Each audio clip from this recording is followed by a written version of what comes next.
Greetings, one and all. I wanted to do a little show from the Gurdjieff point of view about blame and responsibility. And I wanted to do this because I was chatting to somebody recently about how when I took responsibility for my own life, which we should be doing as we wake up, it changed a lot in me. I also stopped blaming other people for all my letdowns in life, my state of living and things like that. And this happened quite a few years ago. So I can see how that freed me a lot. And I can see how when I grew up, I would blame, my school for my detest of being at school. But then schools don't teach us like they should do and make it exciting and fun to learn. My parents always got the blame for everything. My ex-boyfriends would be blamed for things. I would blame my work for having to go to work and things like that. I didn't take responsibility for my actions, but when we were younger, before we wake up, we don't, do we? We are following a program. We're just doing what we believed we should be doing. As Gurdjieff says, we walk along a sleeping life and just let things happen to us. We don't actually take responsibility, though we like to think we do. We like to think we made those decisions that would lead to better things in our lives. But when it all goes wrong, it's nice to blame somebody else. I was a blamer. I've been blamed for things. I've had many situations with people where they've blamed me for their life being bullshit or something going wrong. I had made screw ups. I have done things wrong and obviously made mistakes, as we all do, but I never intentionally set out to hurt or ruin anybody. Maybe as a teenager, when you're in a little clique of people, we'd be a little bit bitchy about people, but I never wanted to hurt anybody. I used to think I was doing things to help others, where I now see that sometimes maybe I was interfering. That's another one of interfering. People interfere with each other's lives. I've had many people interfere in my life, so I want to blame them for doing things, but now I have to look at the fact that I let them interfere. When you start doing the Gurdjieff work, you have to start taking account for your actions, be responsible. It's nice to blame everybody else for why we get ourselves into dire situations. And then I have a lot of people talk to me about karma and that everything happens because it's karma. I'm not too into everything is karma now. A lot of things are just law of accident. Things happen. Shit happens, as they say. I think only real karma comes along. Maybe you're born into a karmic situation, to a certain family maybe, or a certain lifestyle, but you can change it. We have free will. Maybe certain people come into our lives through karma. Maybe we do have to sort out some karmic debts from past lives. Maybe we're creating karma for the next lives. That's another thing to have to consider when you're doing things. Maybe in a sleepy way, not in a conscious way of doing something. Remember, this might have repercussions for yourself in this life and the next life. But I wanted to read a little bit of All and Everything. And this is from the chapter Becoming Aware of Genuine Being Duty. So Hussein, Beelzebub's grandson, has suddenly started to feel the process of remorse because of some actions that happened in the chapter previous. So this is chapter 7. So this is Hussein. He's talking about how he sees that certain things, not everything was around. Things come and go. And he's saying, it seems that certain beings in the past have, during very long periods, laboured and suffered very much for this, and endured a great deal which perhaps they even need not have endured. They laboured and suffered only in order that we might now have all this and use it for our welfare. Must be always grateful to our ancestors for what they brought forth and how the planet's developing and the people developing. Okay, in some cases we could say things are a little bit topsy-turvy still, and we do still live in a lunatic asylum. But Hussein here is talking about his people, as well. His people are all part of the are more free-brained beings. So they've got a more settled community, and where they live, they are working in conjunction with the divine laws and the workings of the whole universe, where this planet isn't, and most people aren't. So he's continuing about these people. And now not only do we not thank them, but we do not even know a thing about them, but take it all as in the natural order, and neither ponder nor trouble ourselves about this question at all. And it's again something that I've encouraged people to do, to think about, you know, history's past, humanity's past, your ancestors, thank them for, you know, we don't know their lifestyles. Maybe they were awful people, maybe they were lovely people, but our ancestors are we are the continuation of our ancestors. I, for instance, have already existed so many years in the universe, yet the thought has never even entered my head that perhaps there was a time when everything I see and have did not exist, and that everything was not born with me, like my nose. And again, we have to remind each other, one day you will die. One day I will die. One day the house you're living in or sitting in watching this will not be here. And there was a time when it wasn't here anyway. Things come and go. And so, my dear and kind grandfather, now that owing to your conversation with the captain, I've gradually, with all my presence, become aware of all this, there has arisen in me, side by side with this, the need to make clear to my reason why I personally have all the comforts which I now use, and what obligations I am under for them. It is just because of this that at the present moment there proceeds in me a process of remorse. And obligations is something Gurdjieff talks about a lot. What is your obligation? We talk about aims, we talk about developing ourselves, but what are your obligations? I myself found that when I stopped blaming other people, I was obligated to, you know, have that sense of remorse of conscience for them, and look back as to why everything happened the way it did, that I wasn't happy with, that I used to want to blame people for, and see that it was all just because I was asleep. And so I let things happen to me, where now I'd like to think that I try and make things happen for me. I do. I try to be a doing person, be aware of my thoughts, be aware of my feelings, be aware of what I'm saying to people. And it's difficult because we easily go back to sleep. We easily fall back into old patterns and programs. Anyway, it is just because of this that at the present moment there proceeds in me a process of remorse. Having said this, Hussein drooped his head and became silent, and Beelzebub, looking at him affectionately, began to speak as follows.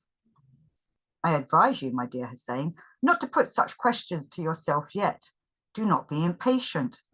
Only when that period of your existence arrives, which is proper for your becoming aware of such essence questions, and you actively meditate about them, will you understand what you must do in return. And this is something that I was discussing with my friend. We were talking about, obviously, obligations, and when are people ready to be aware of what it is that they should be doing. And everyone's at a different stage and works at a different speed in their development. And so just being aware of oneself helps the work in you, and then you're supposed to do the work. Making it aware, being aware of yourself, though, I do want to remind people that Gurdjieff did say that, especially the British, we did too much self-remembering and too much self-observation. But they are good little exercises to do to start you off, but that should be a rolling ball of taking you on to further exercises and looking at yourself. And Beelzebub goes on to say to Hussein, your present age does not yet oblige you to pay for your existence. The time of your present age is not given you in which to pay for your existence, but for preparing yourself for the future, for the obligations becoming to a responsible free brain being. And by doing this Gurdjieff work, that's what we're attaining towards becoming a responsible, free-brained being. But as he says, we have to prepare the groundwork. And that's like doing all these little exercises, reading the Gurdjieff work, you know, reading other people that worked with Gurdjieff, Not Ospensky, Nicole, Oraj, you know, these people can help explain what Gurdjieff is putting across to you in another way, but still always go back to reading Beelzebub's Tales itself, because that has the answers in. And we can have many meanings into all this. Do we think we're all too young to be doing this? It doesn't matter what age we start doing the work, as long as we're preparing ourselves so that we can change over time, so that in the future we're a bit more of a awakened person perhaps, or even develop into a fully responsible free brain being, or perhaps it's preparing us for our next life, who knows. So in the meantime, this is Beelzebub. So in the meantime, exist as you exist, only do not forget one thing, namely at your age, it is indispensably necessary that every day at sunrise, while watching the reflection of its splendor, you bring about a contact between your consciousness and the various unconscious parts of your general presence. This is an exercise I say to everybody that I work with. I've done it loads, talked about it loads on different shows. You know, if you can be there in the morning to watch sunrise, that energy from the sun is amazing, but also you're working upon yourself. Whether the sun's shining or got a cloud over it, them rays from the sun are still coming down. And it gives you that opportunity to study your body and yourself. Well, maybe not studying, because then it sounds like you're analysing. Becoming aware of yourself and your body, your feelings, your thoughts, your centres, so that you're ready to go forward for the rest of the day. Fantastic exercise, as I poke myself in the eye. Try to make this state last and to convince the unconscious parts, not as if they were conscious, that if they hinder your general functioning, they, in the period of your responsive age, not only cannot fulfill the good that befits them, but your general presence of which they are part will not be able to be a good servant of our common endless creator, and by that will not even be worthy to pay for your arising and existing. It's kind of like talking to your different eyes that don't want to do the work, encouraging them to do it for the good of yourself and for the good of God. Now, again, I've had a few discussions with people this last month or so about their connection with God, and I did a show recently about it, you know. If you have no conception of a divine source, it's very hard to do this work, I think. Or a conception that there is a hierarchy of angels, archangels, you know, various masters and, you know, lady masters and such like out there that we can reach out to, even our higher self.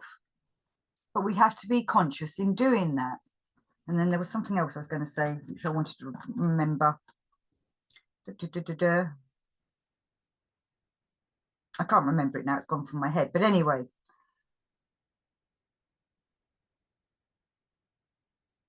it takes effort, it takes concentration, and we have to do it consciously. And I cannot stress that enough. And I cannot stress enough, do you know what your reasoning is behind all this? Is it just to make yourself some Superman? Or are you actually trying to do this so that you have a connection to the divine source and take part in all the cosmic, harmonious development and ongoing running of the universe? There's a difference about being egotistic and just doing it for yourself and doing it because you want to be part of the whole of the realm of the cosmos. And being part of the whole of the realm of the cosmos, okay, you are a servant to the divine. But I did find for myself, when I actually finally accepted that, my life changed. And I suddenly felt comfortable in my life. I found I did not need to blame things on others because I was making my own decisions. Do not blame things on God. That was what I was going to say. I went through a phase of blaming God for things. I tried to be an atheist instead of just hating God. this is many years ago. You see so many people blaming God for what's going on because they don't understand the notion of free will. God gave us free will, so we can do what we want. And it's up to us if we want to go to the divine, head towards the divine source, do the work for the divine source, or it's up to us just to ignore it and just live a materialistic, secular life and not be part of the divine plan. That's your choice. That's why God does not interfere, because if God did, it'd be kind of like a despot, a tyranny. He'd be controlling. Well, we're beginning, I can't seem to talk all of a sudden. We're being given a choice as to what we want to do. Do you want to do the work or not? Are you just looking for knowledge? And if you're just looking for knowledge, what are you going to do with it? That was another one that I've had quite a few people saying about recently. Or are you going to use this knowledge to develop yourself and be part of this system of the cosmos and work with it? Do you think by becoming an awakened person, you're suddenly going to get what you want, when you want, on this planet, and are only thinking about life on this, your life on this planet? Or do you realize that this developing yourself, getting all your centers in line so that you can reach your higher self, that's not what you're not going to get suddenly all your dreams and wishes fulfilled on this planet. Like, you get the house you want, the car you want, the partner you want, blah, blah, blah. It's not secular materialistic things you're going to get. It's helping you to become a responsible, free-brained being. I think it was in the Spider-Man movies, they were saying, with great power comes great responsibility. In a way, the Gurdjieff work does help you gain some kind of power, but it's not that kind of power. You're not going to suddenly become a Superman, but you are going to become different and see things differently to those that are asleep. This is where some people crystallize wrongly if they don't do it the right way and start becoming, well, I've definitely seen mental health issues in certain people that crystallize wrongly from Gurdjieff work and other things, or waking up the Kundalini in the wrong way and without help. But I also know people that did develop themselves and have become a responsible free brain being, and who are more settled in their life, but also in their understanding of their responsibility of what their life has given them to do. Yeah. So let me just finish this little bit off. I repeat once more, my dear boy, try in the meantime not to think about these questions, which at your age, it is still early for you to think about. Everything in its proper time. And that is how, well, I'm going to end that little bit on, because I do agree with that. Everything is in its own time. I myself wanted everything now. I wanted a big ta-da moment.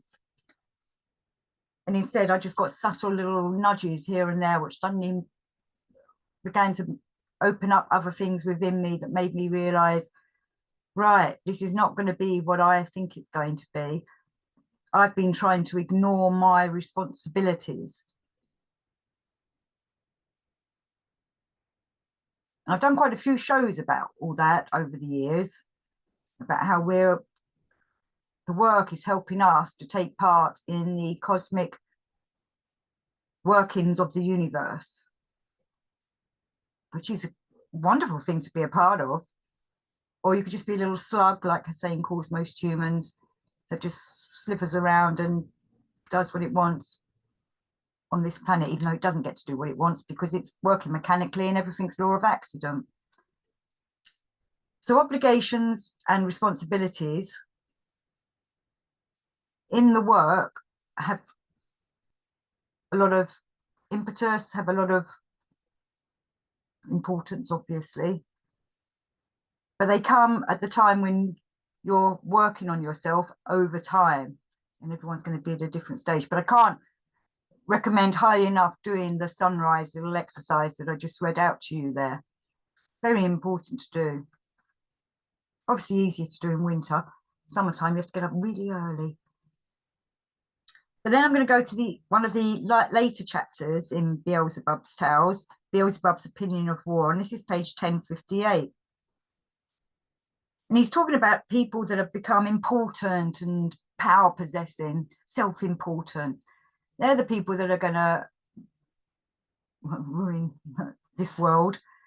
But I have also seen people in the work who've become a bit like that over time. And I hope I've never come across as that. And if I do, let me know. You know, it's nice to be important, but it's more important to be nice.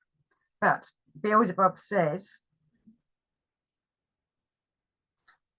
only certain beings there who are called important and power possessing have the possibility of being satisfied to satiety. In truth, it is precisely these terrible beings who it would seem could, owing to their position, do something for the eradication of this evil, or at least diminish it to a certain extent. But just these important and power-possessing beings who have the possibility of filling themselves to satiety, and who could perhaps do something toward this end, in reality do nothing at all for still quite other reasons. And the fundamental causes of this flow from always the same maleficent means fixed in the process of their ordinary being existence, and called by them education. This maleficent means is adopted there for all the young during their preparatory age, but especially adopted everywhere in relation to these young beings who later, almost always as a rule, become power possessing. Well then, when these same young beings who almost always become power possessing become responsible beings and begin to bear responsible obligations, they of course do not have any data at all for manifesting what is called logical reflection, owing to the fact that they have not used the time destined by great nature exclusively for the purposes of preparing in themselves being data for a worthy and responsible existence, but waste it only for developing in themselves the properties which flow from the totality of the results of this celebrated education of theirs, which as a rule dictates to them how better to give oneself up to what is called self-calming. Self-calming. I think we've all done a bit of that in our lives, trying to make our life as calm as possible, but at the same time getting what we want. But the logical reflection is very important. We shouldn't just be using our intellectual centers for logical reflection. We should be using all our centers if, you know, we can prepare ourselves to do that. And we mustn't get emotions mixed up with intelligence and intellect mixed up with emotions, even though in each center there is a version of that. So in intellectual center, there's an emotional intellectual center and a moving intellectual center and an intellectual center, and the same in the emotional center, emotional intellectual center, or no, intellectual emotional center, moving emotional center, and so on. By self-observation, and we can see, or should be beginning to see, when we're in certain centers, and we are supposed to be trying to bring the three centers together. Right? If you realize you're responding to something but in a very emotional way, you've got to bring a little bit of intellect, a little bit of moving, perhaps untense yourself if it's a tense situation. You know, it's different for each situation. But also we shouldn't be learning everything by rote, or in the way of the educational system most of us were brought up in. The Gurdjieff work is not to be taught